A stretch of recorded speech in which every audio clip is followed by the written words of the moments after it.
In this week's segment, the War Z approaches Foundation release. Some guy plays Call of Duty for 7 days straight, and we've got the juicy deets surrounding Bungie's next IP. I'm James, and this is FPS News.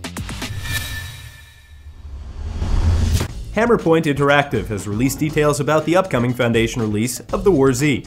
If you're not familiar with the term Foundation release, don't worry because no one else is either. It's just something that they made up as a way to say we may be releasing the game, but it's in a constantly evolving state. I know, I googled it.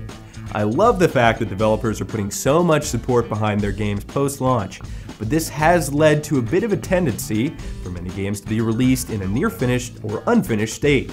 Nowhere is this issue more prevalent than in the Steam indie hit Towns. It's an awesome concept, but the game just isn't finished, plain and simple. Now let me be clear, I'm not commenting on whether or not the War Z is ready for release. I'm merely making an observation about the ambiguity of the development cycle in recent years. But anyway, upon Foundation release of the War Z, the following functionality items have been promised. Clans, friends, leaderboards, server rentals, new sets of building blocks, call for help functionality, accessing your inventory from safe settlement without logging out of game, new weapons, crosshair options in third-person view, a character wipe, and a refund for any credits you may have spent during the beta process.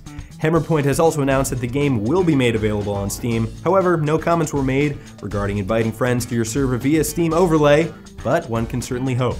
Okan Kaya, a gamer from Australia, broke the Guinness World Record for longest gaming marathon when he played Black Ops 2 for 135 hours over the course of 7 days. Yes, I'm aware the math doesn't really add up, but that's because he was given 10 minutes out of every hour to rest, which accumulates to a total of 4 hours out of every day, and 28 hours out of the week.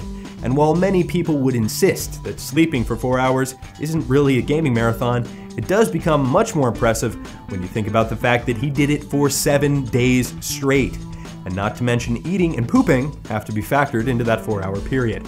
I don't have a hat, but if I did, I would certainly be tipping it in Okan Kaya's general direction. Finally, concept art for Bungie's next IP has been leaked, and coincidentally happened to be viewed by millions of fans on IGN. Our story begins hundreds of years from now in the last city on Earth, in a solar system littered with the ruins of man's golden age. A massive, mysterious alien ship hangs overhead like a second moon. No one knows what it's here for or where it came from, but only that it is our protector. Meanwhile, strange alien monsters creep from the edge of the universe, determined to take over Earth and the last city. We are young knights tasked with defending the remains of humanity, discovering the source of these monsters and eventually overcoming it. It has been rumored that the game, or Destiny, will be more accessible than the Halo franchise and will appeal to your inner 7-year-old. Bungie embraced the leak as part of their guerrilla PR plan. Part of the industry. For the latest on Destiny, as well as countless other shooters, be sure to subscribe.